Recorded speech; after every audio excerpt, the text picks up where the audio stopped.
witnesses or make them reluctant to cooperate. Such intimidation or reluctance may also spring by contacts of these folks by civilians or media representatives.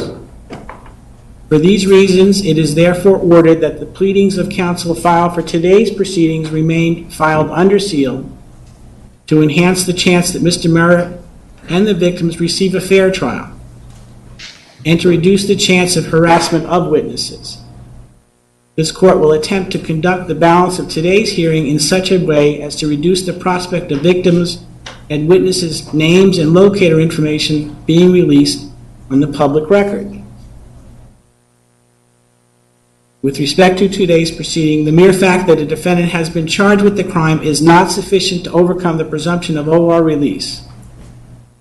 The rule allows for the presentation of facts in the court to modify release conditions without regard to rules of evidence. This court reads that rule to show that this is not intended to be a trial, mini-trial, or dress rehearsal for a trial. For that reason, the court will consider all of the pleadings that were submitted by both parties in making today's decision with respect to release conditions. The purpose of bond and release should include assurances that the defendant appear for court, protect against intimidation of witnesses, and protect the safety of the victim, persons of the community. When a defendant is entitled to release, as Mr. Merritt is in this case, this court is obliged to consider the views of the victim, the nature and circumstances of the offense, the weight of the evidence, the accused's family and employment ties to the community, any drug test results, the accused's length of residency in the community, the accused's criminal history, and the accused's history of making prior court appearances. Both of the parties' proffers have focused mainly on the weight of the evidence. Because this is not a proof-evident presumption great hearing, the court must consider the other factors set forth in 3967. So for that reason, Mr. Leiter, a couple of questions. Yes, sir. Did you have a chance to review the defense pleadings? I did, sir. Would you concede that they represent a defense that is not likely to be precluded and therefore be considered by the trial jury? I would concede that. Would you also concede that its presentation is only effective if Mr. Merritt is sitting in the courtroom at the time it's being presented? I would concede that, sir.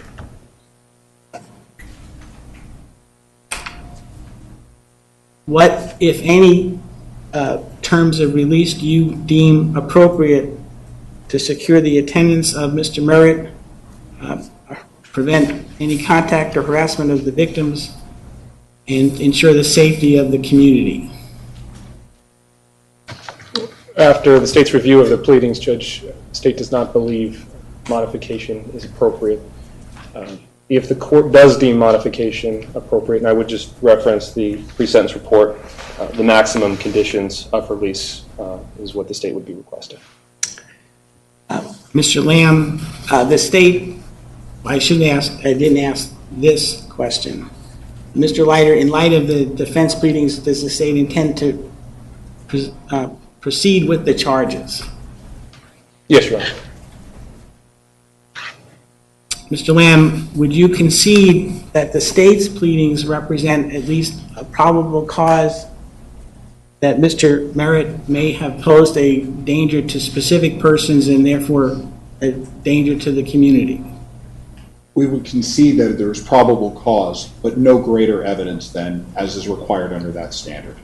What release conditions would you recommend to ensure the presence of Mr. Merritt for his trial, that he not contact any victims, and that he pose no risk to the community?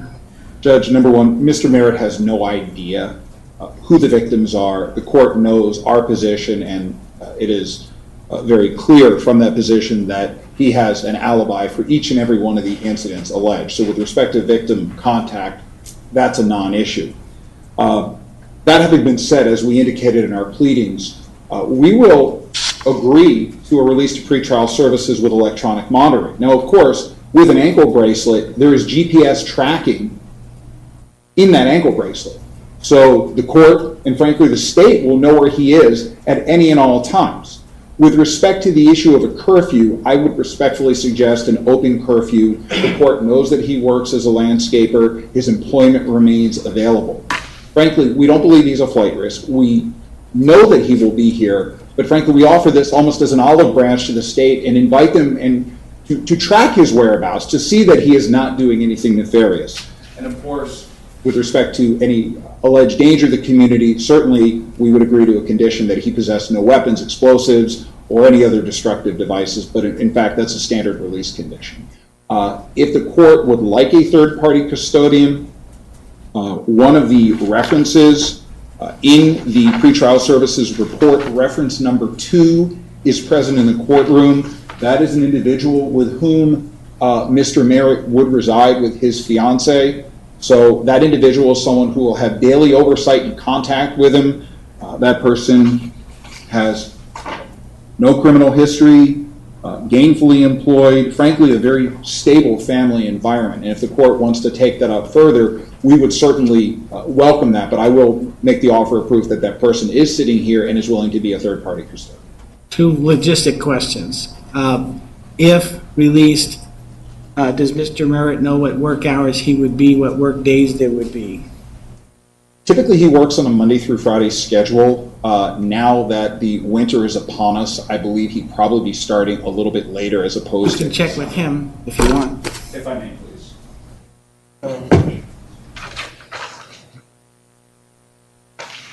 Generally speaking, a 7 to 3 or 7 to 4 schedule. So, Your Honor, to accommodate travel, because it may be around the valley, if we give him about an hour or 90 minutes on each end, and of course, because he'll be GPSed, we'll know where he is at all times. With respect to where he would be residing, are there any guns in that residence? There are not.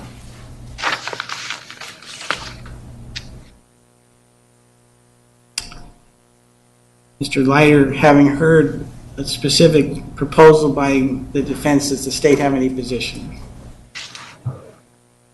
The state's position remains that modification is inappropriate at this time, Judge. Thank you.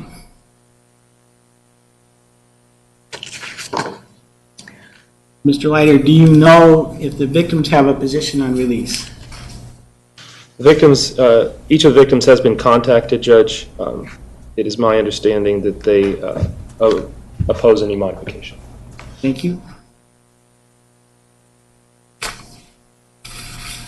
Having considered the proffers of counsel filed under seal, the comments today, and the 2 pretrial release investigations that reflect, that cover the issues of negative drug test results and negative criminal history, the court does find that release conditions should be modified. I do want to create incentive for Mr. Merritt to stay and come back. Mr. Merritt, not the least of which is that your defense is best presented with you sitting in the courtroom. Do you understand that, sir? Yes, sir. And that while we don't have a trial set today, we will, and that trial could proceed without you. Do you understand that, sir? Yes, sir. The court will affirm the prior release conditions that you not return to the scene, that you not initiate contact with the victims, that you not have any physical contact with any of the alleged victims, that you not yourself initiate contact with any of the witnesses, Yes, sir. that you not initiate contact with any of the police officers or state witnesses, Yes, sir. that you not possess any weapons, and the court would abide the broad definition that we have of possession. That's constructive possession and joint possession of a weapon. Do you understand that? Yes, sir. That you not possess any drugs without a valid prescription, Yes, sir. that you not drive a motor vehicle without a valid driver's license, Yes, sir. that you continue to provide the court with a location which you may file with the clerk, that you maintain contact with counsel. Yes, sir. But it's not a legal thing, but to put some skin in the game, I will require that you post a $150,000 bond, so that you can consider other folks before you decide to leave. That secured appearance, Your Honor. Yes. Your Honor, did the court intend to hear any further arguments of counsel concerning that? Because there is additional evidence that we had intended to pursue in the form of an evidentiary hearing that goes beyond the pleadings. Mr. Lamb, I'm sorry. I thought we had covered everything. I didn't intend to cut you off. If there's anything else that you want to proffer, now is the time. Beyond what's in the pleadings? Yes.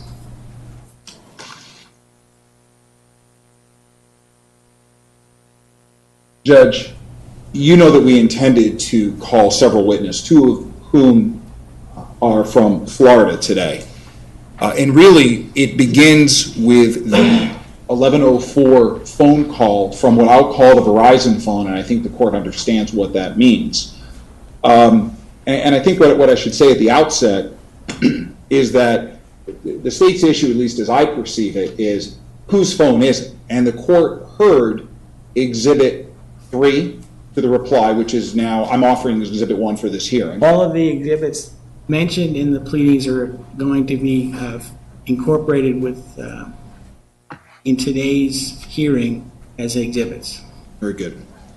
Well, what we've actually done is go forward with these two individuals in Florida. We have obtained the aunt's work records. We mentioned that she was doing online testing for her employer.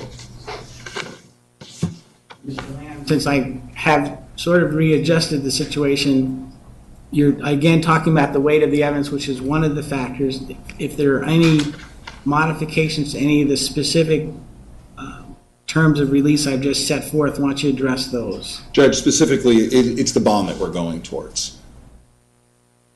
When we talk about financial resources, Mr. Merritt has no ability whatsoever to make that bond. And I appreciate the court making the gross deviation that it did based on the newly presented information. But the court, and while we thank the court for its ruling, $150,000 to him is the same as $1 million. There's no property that he or his family has to post. When we talk about skin in the game, he has nowhere to go. He has 2 children. He has a fiance. What we're simply telling the court is that there's absolutely no potential of a flight risk. You have already addressed, he has no criminal history. He has no failures to appear. But I believe that based on what we have before us, and frankly, the financial condition is an important thing to discuss, because with a defendant, and I've had this with other clients who have means and resources, the bond is on a sliding scale and is much higher. Whereas we have someone here who doesn't have the resources, but under 3967 has that presumption of being released on his own recognizance.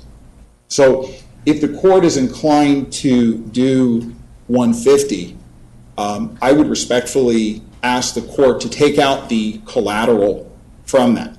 That if he were able, and I'm not saying $15,000 cash is something that's going to happen overnight or next week or even by Christmas, but at least that there's a realistic prospect, because for this man, a 22-year-old landscaper with 2 small children, $15,000 is like $1 million to him. And that's a lot of skin in the game. This is someone who, as the court knows, had, shall we say, several dozen times in his interview, in addition to at the initial appearance court, he didn't do it. He has every reason to appear, and as the court pointed out, he can't have a defense at trial. He cannot have a defense at trial unless he's sitting here. And to the extent that the court or the state is concerned that he won't appear at a trial, even though we're not really ready, I would almost invite Your Honor to set a trial date so then trial could proceed in his absence. That's additional skin in the game. He runs the risk of being tried in absentia if there actually is a trial date, even within the last day. This man has every incentive to appear. He's nodding his head. I'll be there. Treating that as a motion to modify my verbal order, Mr. Leiter, what's your position? Your Honor, in this case, the court has considered, I would wager, probably more information, more pleadings than you've ever had to consider for the purpose of a motion to modify. The information supplied by Mr. Lamb is intended to play on the heartstrings. And frankly, his ability to post the $150,000, that's not part of the consideration. Your Honor has considered all of the information provided, and as such has lowered the bond. The state understands and respects that, and we ask that you maintain the ruling that you've already made. Motion, Mr. Lamb, you get the last word. Judge, I just want to reflect back on the state's, I believe it was their response, not the supplemental response. And when they talk about the alibi, they say that we have failed to exclude him from the scene. But respectfully, it is the state, it is the government that has the burden of proof. They have failed to include him. There is cell site data, cell phone tower analysis done by the FBI that puts him in Glendale at his home at the time of these calls. And I know the courts already consider that. I know the courts consider that judiciously. But at the same time, this is a man who's presumed innocent. And as we sit here, we have yet to see any evidence that puts Leslie Merritt Jr. along the I-10 freeway at the time of any of these shootings. So I'm going to re-urge my motion based on that. Again, your points are dealing with the weight of the case, which is just one of the factors. Not to invite relitigation, but the information that you're providing now and ability to pay, if you will, is not something that was focused. So the court will order the release of Mr. Merritt right now with a $150,000 bond. If there's a there's a change of circumstances, I can hear a change of circumstances.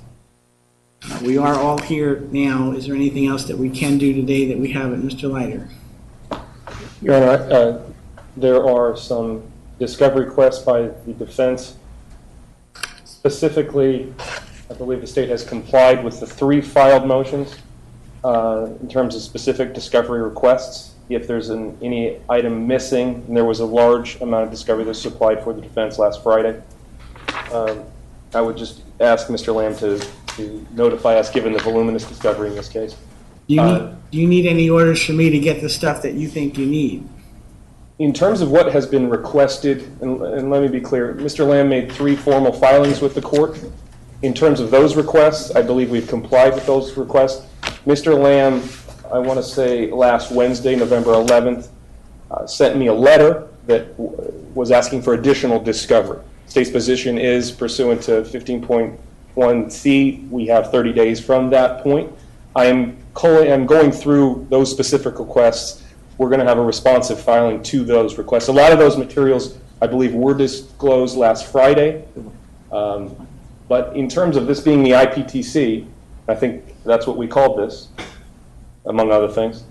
I believe we are well on pace, ahead of pace, frankly, to make sure the defense has all of the information in this case. One of the critical pieces of information that was requested by Mr. Lamb, including any photos or lab reports associated with the forensic testing, some of that material was disclosed to him to the defense last Friday, and the remainder of those materials will be disclosed by the end of next week.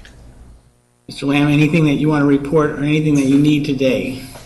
Judge, I filed several motions for supplemental discovery, and the court has seen them. They discuss other freeway shooting incidents that we've uncovered in our investigation.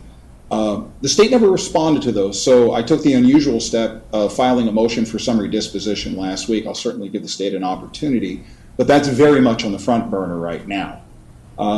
With respect to the ballistic issues, yes, we did get a dump truck of discovery at about 3 o'clock on Friday, and there were photos contained. But we still just have the lab conclusions. We don't have the analysis for our expert to sit down and look at. Now, I will say that the discovery is voluminous. I am not casting any bad faith or aspersions on Mr. Leiter or Ms. Lasico in any way. But because for the time being, it looks like our client's going to be sitting in the Lower Buckeye Jail. We want this discovery to move forward, and we need to press on. With respect to the additional items that we requested, essentially these were materials that were referenced within the disclosure, and we treated it as a Rule 15.7 precursor letter. Much of it was covered late Friday afternoon, but a lot of things are still outstanding.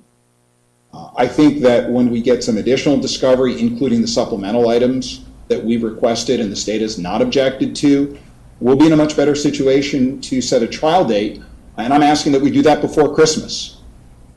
I think it's feasible that if we get these materials, we can get this case in gear and try it accordingly. Other than that, a trial setting, a next court date hearing, you need anything from me today? Just, we have to deal with those supplemental disclosure requests. Mr. Farragut. Not to cut Mr. Lamb off, Your Honor, but because the information that we are receiving from the state and that we, the defense, are also investigating is fluid, and we continue to uncover information that excludes Mr. Merritt from these shooting allegations, will the court permit us to revisit the release conditions if we provide the court additional information as the discovery comes in, both from the state and from our investigators, that may continue to show that Mr. Merritt is not the shooter that the state has alleged? Well, again, only because that addresses the weight issue. If you have, this is what I hear, the focus of your objection now is on the amount of the bond. Correct. So anything that deals with that would be probably a better way of going than focusing on the weight of the evidence, short of them dismissing the case. It's all going to be packaged into that one I-67 category.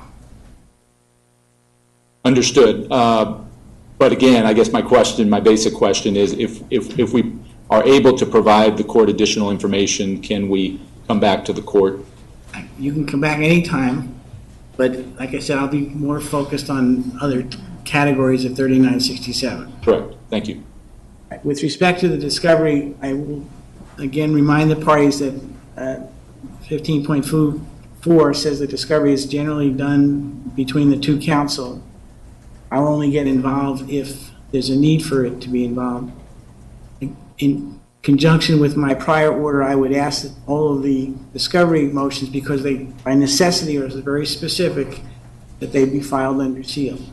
Or, if not, they not necessarily need to be filed with me. Correspondence between counsel is sufficient, as long as there's an agreement. If there's a dispute, then you can get filed, but then that should be filed under seal. Off the record, just for scheduling, Mr. White, did you want a Friday setting for your trial schedule, or does it matter if we got, it's just going to be on the 8:30 calendar? From the state's perspective, on the 8:30 calendar would be fine. Unfortunately, I think all of my Decembers are spoken, my Friday Decembers are spoken for as well.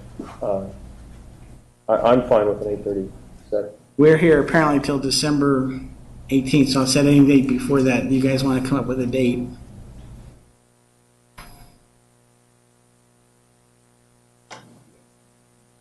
You can do the 18th. They want it sooner than that.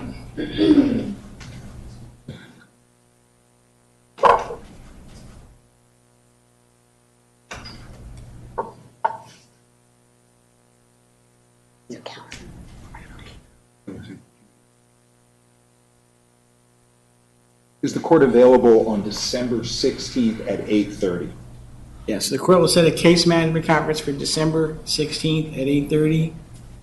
The parties need something in the intervening time. They can ask any orders that you need to get materials that require a court order. If you submit them, I will sign them. Does the court want a joint case management plan? That would be great. Publicly filed or not so much? But I'll let you guys talk about it. Sometimes it has less information than others. Again, the goal is that we try this case in the courtroom with jurors that know only admissible evidence. So with that, as the guideline, I'll let you guys talk about that. Yes, sir. Anything else for now, Mr. Leiter? Not from state. Mr. Lamb? No, Your Honor. Placico? No, thank you, Your Honor. Mr. Farragut? No, Your Honor, thank you. Thank you. You're adjourned. Paperwork to fill out.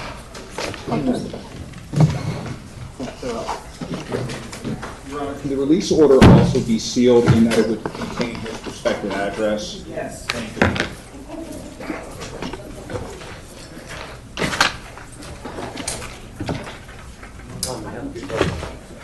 Yeah, we're gonna talk about it.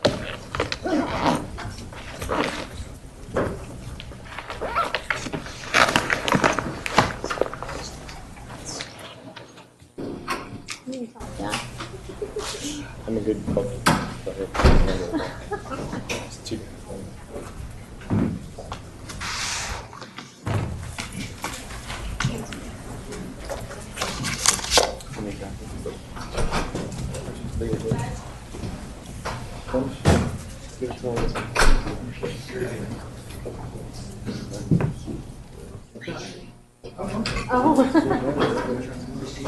Thank goodness for now.